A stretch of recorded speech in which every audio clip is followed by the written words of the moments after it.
Sisi tunaomba yule governor ambaye atakuwa hapo aangalie vizuri mambo ya utalii, kwa sababu tumekuwa na utalii wa kabila moja ya Kitaliani. Kusema ukweli, maono yangu ninayoyapenda, huyo atakayepewa kiti, mtu yoyote atakayepewa kiti, awe ni Gideon Mng'aro, awe ni Asha Juma, awe ni nani katika ugavana, kitu muhimu ni atimize ile kilompeleka pale ofisini, kwa sababu sisi ndo wapigaji kura na sisi ndo tutakayempitisha huyo gavana Mng'aro ama Asha Juma.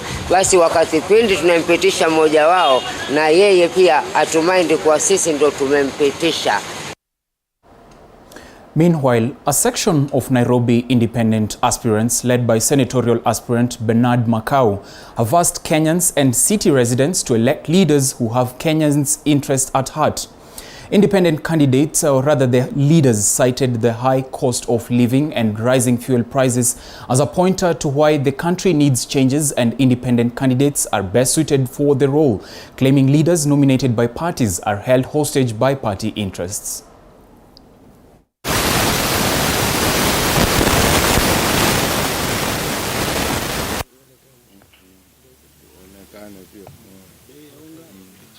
There is no excuse that that we should be suffering such high costs of living, except that we have a high national debt to pay. And who is responsible for that national debt? Is it not the leaders that we put in place previously? They are squarely responsible for that problem that we are suffering. And I'm calling upon you, Nairobi residents and Kenya in general, this time round, as we go to the election in August, that look carefully. Do not just vote party for the sake of party, because you put in somebody you voted in for the party's sake, but then when they go there, they will continue to escalate our problems. Look carefully at who you choose. I personally am offering myself as an untainted candidate with no corruption background, a candidate that is sworn to serve the residents of Nairobi. Now, the National Director, Word for Word Bible Translators Kenya, James Roba, has recognized requests from the clergy in the 12 sub-tribes in Kenya for Bible translations, with Mbere community being among the 11 marginalized tribes that is set to benefit from the translations. The ACK Diocese of Mbere and local leaders noted that the translation will help instill social and family values through the gospel. During the launching of the Kimbere Bible translation at the Silver Jubilee celebrations, Bishop Dr. Moses Masamba said the church will continue to preach peace and urged politicians to campaign peacefully. He also asked the government and well-wishers to donate food to families affected by drought in Mbere. Genesis Mugo, a leader in Mbere South, warned his fellow leaders against spreading hatred on social media and other forums. Leo tukelele ya sherehe hii ni kufungua senta ambayo itakuwa ya kutafsiri Biblia kwa lugha ya Kimbere, na tuko na wafadhili ambao ni the Word for the World Bible Translators, na ambao watasupport project mpaka ikamilike. Pia kuwakumbusha tuko Kenya. Kenya ni mwaka wa uchaguzi, na tukasema tuheshimu kila mmoja ambaye amesimama. Tunaomba waombe kura, wafanye kampeni kwa heshima ya mwingine na ya wananchi, na siku ikifika tarehe 9 wananchi wajitokeshe kwa wingi. Diocese ya Mbere ni kama kanisa ambayo iko eneo ambayo ni kame sana. Tunaomba serikali yetu na organizations zingine ambazo zinaweza msaada tuweze kusaidia familia eneo ambao katika Mbere hakuna chakula ya kutosha. Tumeona watu wakitusiana kwa mtandao, tumeona wengine wakitusiana kwa magari, wakienda kwa kisiasa, kipiga siasa na tusiana. Tufanye karata yetu bila matusi. Na ndiposa leo tuko hapa ili tuweze kutangaza muongozo ni mmoja, na muongozo ni kwamba tuwe na umoja na tuwe na amani katika taifa letu la Kenya. Uchaguzi umebakia mwezi mmoja peke yake, na katika huo mwezi mmoja kuna mambo mengi huwa yanatokea. Sasa huu ndio wakati ambao watu wanachafuana sana, na wakati ile hali ya kuchafuana wengine wanakuwa na bitterness. Sababu wamewekewa mambo ambayo mwingine amesema haya, wanajawa na yale makasiriko. So zaidi na hayo tunaomba na ili Mungu aweze kuwasaidia, sababu ni Mungu tu peke yake. Tuongee kwa sauti moja, sauti ya amani, ya kuhubiri amani, na tusihubiri ukabila. Tuhubiri amani na tuhubiri Kenya moja. Hiyo I think ndio ile mahubiri tunaweza sema siku ya leo, na ndio ile message tunaweza patia kanisa zingine. Tuongee peace and we avoid preaching tribalism. So lengo letu kubwa ni kuombea nchi. Ndio tunaomba ya kwamba hatutakomea hapa, tutaendelea ili Mungu aweze kutupatia viongozi ambao hawatapiga kanisa bali watainua kanisa mbele katika jina la Yesu. And still on matters peace in the country ahead of the August 9th general election, police from Huruma Police Station in Mathare sub-county have started a peace initiative with youth in the area as the electioneering period becomes intense. Youth drawn from different parts of the ward, together with police, conducted a peace walk within Huruma ward, passing the message of peace and importance of working with police to maintain peace. According to Robert Mugo, the OCS Huruma Post, there has been rising political emotions where youth block the roads, preventing one aspirant from entering their territory, something that has been creating a negative political heat among the youth in the area.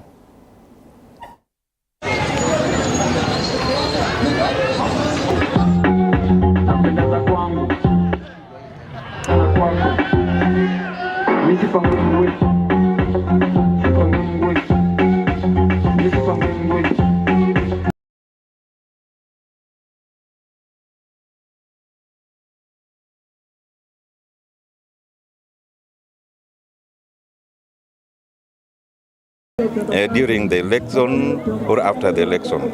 So we were actually advocating for peace. And because the young boys and girls normally participate very much, especially before and after elections, we wanted to bring them closer to us and show them the right direction to follow. Tumesema kwa kauli moja kwamba moto ni ya kupika. Tumesikizana kabisa, moto si ya kuchoma nyumba ya mtu, si ya kuchoma mtu. Tumeongea na watu ya bodaboda, tumesema hakuna kubeba wezi tena, hakuna mambo ya kuandamana kwa kitu ambayo. A call has been made to teachers in the country to speak out whenever they're facing depression and stress. The call came during the Kenya Secondary School Heads Association General Meeting held in Kisumu, where it was revealed that many teachers were suffering silently without getting proper guidance and counseling. Others end up dying by suicide. As a result of such incidences, Chiromo Hospital Group is considering partnering with teachers to curb mental illness among them. Dr. Caroline Vunde from Chiromo Hospital said at least 400 teachers were treated for depression in 2021, adding that a partnership with Kesha could bring the guidance and counseling as well as treatment services closer to the teachers. Look at the way we are entering our compound and our towns. It is because our level. Most of the times we wait for the teachers to come to us. In the year 2020 alone, 400 TSC employed teachers actually were treated for depression, and those are just the ones who came to the hospital. There are those who didn't come. So as Chiromo, we are trying to meet them where they are, and that's why we are here, and that's why we're even expanding. Like we have our new branch in Nyali, so we are reaching our hands far and wide to get to the teachers. But once we create that awareness to the teachers, then they're able to become our ambassadors and go out to the students by extension. We are also seeing students, so part of creating awareness in terms of where we are located is telling the teachers we have a place where you can bring your students.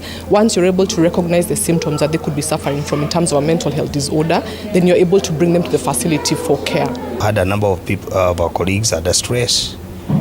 We have had the cases reported elsewhere that colleagues are committing even suicide when things are not adding up. So we really want to know how we can help them. COVID-19 impacted quite a lot on us as teachers, because when the students are affected, we as teachers and principals are also affected, and some of us were also affected as principals. We also lost our colleague principals.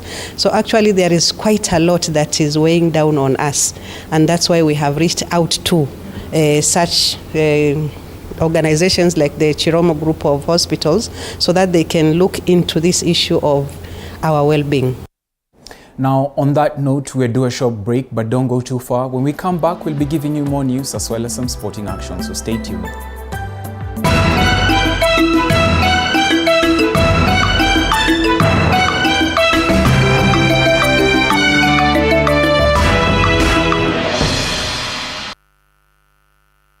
You are watching TV 47, the home of untold stories. Namaste. Advaita Sarva Bhutanam, says Lord Krishna in Bhagavad Gita, means despite being visually impaired, he is a jack of all trades. It is our quest to find answers on how to take care of children with special needs and those with disability. You do not need to see musical notes to understand music, but rather to have your soul feel the vibe.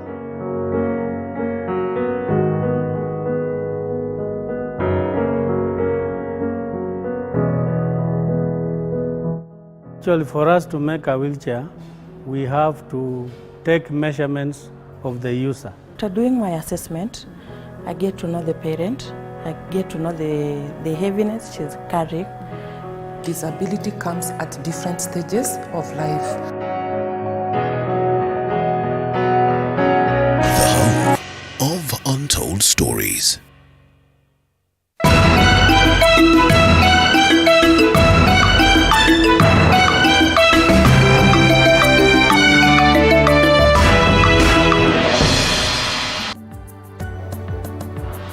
Welcome back. Thank you for staying with us. Now let's continue in Kisumu County, where more than 150 retired teachers from Meru County have undergone financial literacy training organized by Financial Institution Solution SACCO in an effort to address the numerous cases of misusing of funds, especially when they acquire loans.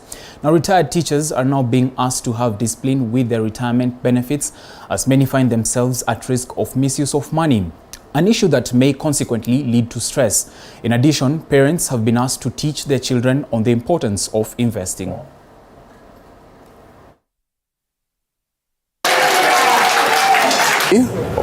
We had a meeting with all senior retired or retired teachers, and the meeting was purposely made. We sat down a group of 5 retired teachers after realizing that those who retire have applied as far as finances are concerned. And when they need maybe a loan or a salary advance, they get into big problems with the signatories, because the active teachers don't want to sign for them for fear that maybe this one may be default, or maybe the nature may take its course. Another thing that I was asking myself, if these people under an insurance, because we have cars, we now we under the AON, it is over because we are retiring. I thought if the under medical scheme, we could also benefit our road. I believe as people are growing, they are the hell of the issues which we are addressing through suluhisho letu, through what we are calling a suluhisho afya. And at the same time, we are thinking of how we can have some education time and again on food and nutrition. Elsewhere, the county cooperatives societies have urged the government to consider channeling the social protection funds for the elderly through SACCOs so that beneficiaries can access them easily. Speaking during the commemoration of the 100th International Day of Cooperatives at Kangaru Girls Secondary School in Embu County, Daima SACCO Society CEO Diana Mbogo said that the elderly have to travel for long distances to take up their benefits, yet SACCOs which are within their proximity can ease the burden. She also added that the government should come up with a strategy on how to uplift the small circles through funds so that the locals can benefit.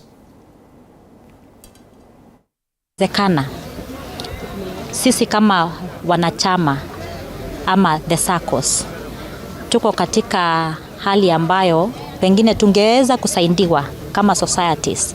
Tunaweza kufikia mwananchi kwa njia ya rahisi na tunaweza kumfikia mwananchi kwa njia ya usawa. Kwa mfano, pesa ambayo tunawapatia wazee ni pesa ambayo tukileta katika societies tutaweza kufikishia mwananchi kwa njia ya rahisi sana. Wale watu ni wazee, wanaishi mashinani na sisi ndio tunaishi karibu sana na wao. Kwa hivyo serikali ningeomba kwa unyenyekevu, ikiwezekana na kwa sababu inawezekana, na pia wale ambao tunachagua in the coming elections, tufanye bidii ili pesa hiyo iweze kulipwa kupitia SACCOS. Vyama vya ushirika ziko na nafasi mzuri sana ya kuendelesha hata uchumi. Kuna wakati huko miaka ya 80s hii sekta ya cooperative ilikuwa inachangia kama 45% ya GDP. Tunaweza rudi hapo, maana katika ushirika ndio biashara peke yake. Mahali unahusisha wanachama ndio wenye hiyo biashara, kwa hivyo wanaona ni kitu ya muhimu. From Embu County, we move on to Kieni, where Kieni East residents are set to benefit from a digital laboratory funded by the Langata Lottery Club, through which they will enhance their computer literacy skills. The digital lab, built and equipped in conjunction with the Kieni CDF, has the capacity to accommodate 20 pupils at once, a project that the financiers say will help surrounding schools and community. Now, speaking during the launch of the project, Kieni Member of Parliament Kanini Kega said that this lab will be useful to the community because the pupils have over the years yearned to be computer literate and promised to redo the roofings to make the school a center of excellence to the community. Partnership, we through national government CDF, we have been able to renovate most of classes, not just this one of the computer lab, but the rest of the classes. What we are going to undertake today is to make sure that we also change the entire roofing system. We have seen that the roofs or the iron sheets are a bit, a bit old. So we want to undertake that we are going to change the entire roofing so that we also make this institution more modern. It's supposed to serve at least 250 children. We have trained the teachers, and the teachers are in turn going to train the students. The objective generally, I think, and we want to do this in other schools as well, is to ensure that the children are digitally literate. As you are aware that the world is going digital, these children, whether they're in Kamboraini, whether they're in Nairobi or they're in New York, are going to compete on the same markets for jobs, and they are expected to be digitally literate. So children who do not have the advantage to access and interact with these computers will be disadvantaged in the future.